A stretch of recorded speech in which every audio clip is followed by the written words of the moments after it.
அஸ்ஸலாமு அலைக்கும். கண்ணியமான அல்லாஹ்வின் நல்லடியார்களே, ஷாபானுடைய மாதத்தை நாம் அடைய போகின்றோம்.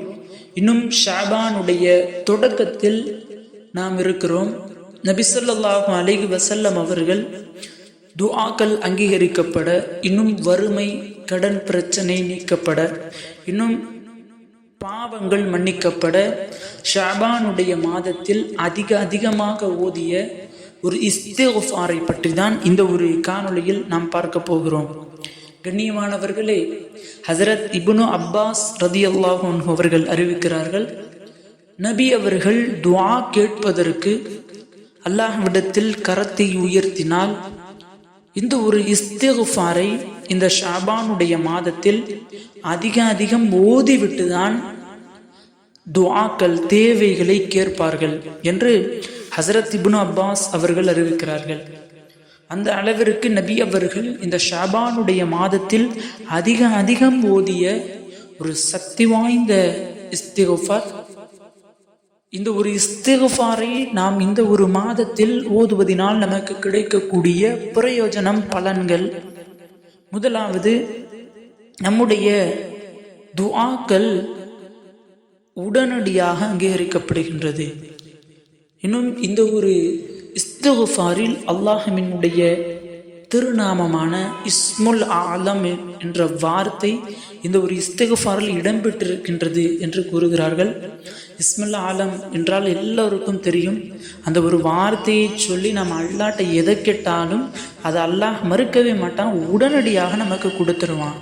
அப்படிப்பட்ட இஸ்முல் ஆலம் உடைய வார்த்தை இந்த ஒரு இஸ்திக்ஃபாரில் இருக்கு அப்படின்னு சொல்றாங்க. இந்த ஒரு இஸ்திக்ஃபாரை ஓதி எவர் ஒருவர் துஆ கேட்பாரோ அவரினுடைய துஆக்கள் மறுக்காமல் அங்கீகரிக்கப்படும் அப்படின்னு சொல்றாங்க. முதல் சிறப்பு. இரண்டாவது சிறப்பு, கடன் பிரச்சனை, வறுமை பிரச்சனை. மிகப்பெரிய கடன் பிரச்சனையில மாட்டிக்கிட்டாரு, என்ன செய்யறதுனே தெரில, இன்னும் வறுமையாகவே இருக்கு. ஒரு குடும்பத்தை ரன் பண்ணி கொண்டு போறதுக்கு அவரிடத்துல சம்பாத்தியம் இல்லை, பணம் இல்லை, வறுமை பிரச்சனை, கடன் பிரச்சனை, அந்த கடனால சோதனை, இதெல்லாம் ஏற்படுது. அப்படின்னா இதை விட ஒரு பெஸ்டான ஒரு திக்ரை யாராலும் சொல்ல முடியாது. கடன் பிரச்சனைகள், வறுமை பிரச்சனைகள் நீக்கக்கூடிய ஒரு அற்புதமான இஸ்திக்ஃபார். இரண்டாவது பலன், கடன் பிரச்சனை, வறுமை பிரச்சனை நீக்கப்படும். மூன்றாவது, அவர் செய்த சிறிய பெரிய பாவங்கள், இந்த மாதத்தில் அவர் செய்த சிறும் பெரும் பாவங்கள் அனைத்தும் மன்னிக்கப்படுது அப்படின்னு சொல்றாங்க. நான்காவதாக, அவரினுடைய பிரச்சனைகள், சோதனைகள், அவருக்கு ஏற்படக்கூடிய பிரச்சனைகள், கலாக்கதிர்னா விதியில இந்த நேரத்துல இந்த மனிதனுக்கு இந்த ஒரு ஆபத்து ஏற்படும், இந்த ஒரு பண நெருக்கடி ஏற்படும், இந்த ஒரு பிரச்சனை ஏற்படும் அப்படின்னு அல்லாஹ் எழுதி வைத்திருந்த தவறான விஷயங்கள், தவறான பிரச்சனைகள் அப்படின்னாலே தவறானதுதான். அந்த பிரச்சனைகள் வர மாதிரி இருக்கு அப்படின்னா இந்த ஒரு இஸ்திக்ஃபாரை எவர் ஒருவர் ஓதுவாரோ அந்த கலாகதிரிலேருந்து அந்த விதியையே அல்லாஹ் தஆலா மாற்றி அமைச்சிடுவான். இந்த மனிதனுக்கு இந்த நேரத்தில் இந்த இஸ்திக்ஃபாரை ஓதிட்டாரு, பண நெருக்கடியை கொடுக்க வேணாம், இந்த மனிதனுக்கு எந்த விதமான நோயை கொடுக்க வேணாம், இப்படின்னு நமக்கு வரக்கூடிய பாதிப்புகளை விட்டும் இந்த ஒரு இஸ்திக்ஃபார் பாதுகாக்குது அப்படின்னு சொல்றாங்க. ஆக கண்ணியமானவர்களே, இந்த ஒரு 4 பலன்களையுமே நீங்க யோசிச்சு பாருங்க. ஒரு மனிதனுடைய வாழ்க்கைக்கு மிகவும் முக்கியமான ஒன்றாக இந்த ஒரு 4 விஷயங்களுமே இருக்கு. ஈமான், பாவம் மன்னிக்கப்படுது. கடன் பிரச்சனை, உலக பிரச்சனை, நமக்கு கடன் வறுமை பிரச்சனை, அது நீக்கப்படுது. மூன்றாவது, அல்லாஹ்ட்ட துஆ கேட்டோம்னா துஆவே அங்கீகரிக்கப்படாமல் இருந்துச்சு, ஆனால் இந்த ஒரு இஸ்திக்ஃபாரை ஓதுனா துஆவும் கபூலாக்கப்படுது.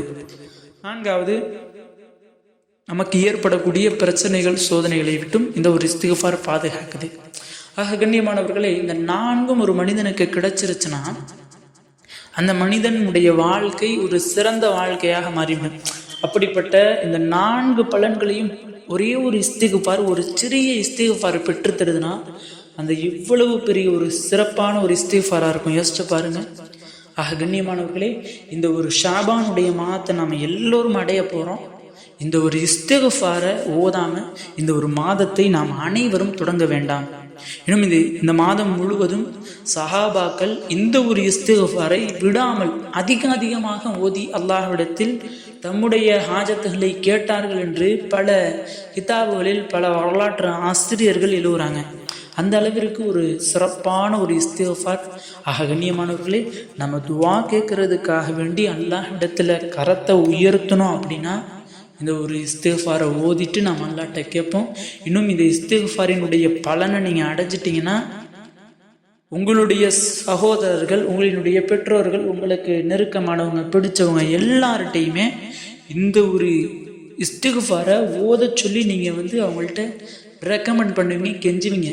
என்னுடைய வாழ்க்கையில் பலன் கொடுத்துச்சுப்பா, உன்னுடைய வாழ்க்கையிலையும் பலன் கொடுக்கும் அப்படின்னு நீங்களே சொல்லுவீங்க. அந்த அளவிற்கு உடனடியாக பதில் கிடைக்கக்கூடிய ஒரு இஸ்திக்ஃபார். மின்னல் வேகத்தில் துவாக்கள் கபூலாக்கப்படும்.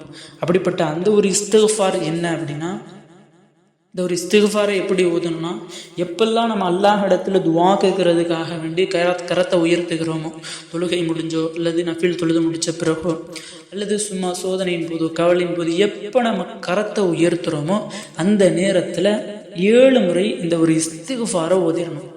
7 முறை ஓதிட்டு நாம் கேட்டோம்னா மிகவும் உடனடியாக நமக்கு இந்த ஒரு இஸ்திக்ஃபார் துவாக்களை அங்கீகரிக்கக்கூடியதற்கு ஒரு அற்புதமாக இருக்குது. உடனடியாக இந்த ஒரு இஸ்திக்ஃபார் துவாக்களை அங்கீகரித்து தருது அப்படின்னு சொல்கிறாங்க. அப்படிப்பட்ட அந்த ஒரு இஸ்திக்ஃபார் என்னன்னா, பிஸ்மில்லாஹிர் ரஹ்மானிர் ரஹீம்.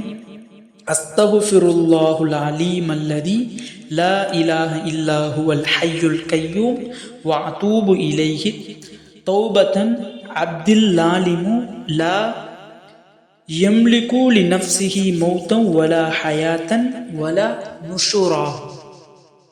கண்ணியமானவர்களே, இந்த ஒரு இஸ்திக்ஃபாரினுடைய அரபி தெரியாதவங்களுக்கு நம்ம தமிழில் டிஸ்கிரிப்ஷன்லையும் கமெண்ட் பாக்ஸ்லையும் பின் பண்ணுறோம். இன்னும் இந்த வீடியோலையும் நாம் போடுறோம். அதை ஓத தெரியாதவங்க, அரபி ஓத தெரியாதவங்க இந்த இஸ்திக்ஃபாரை தயவு செய்து ஸ்க்ரீன்ஷாட் எடுத்து வச்சு மனம் செய்து கொள்ளுங்கள். இன்னும் பல சஹாபாக்கள் தன்னுடைய பிள்ளைகளை அதிகமாக இந்த ஒரு இஸ்திக்ஃபாரை ஓத சொல்லி ஏவுனாங்க அப்படின்னு சொல்லியும் வருது.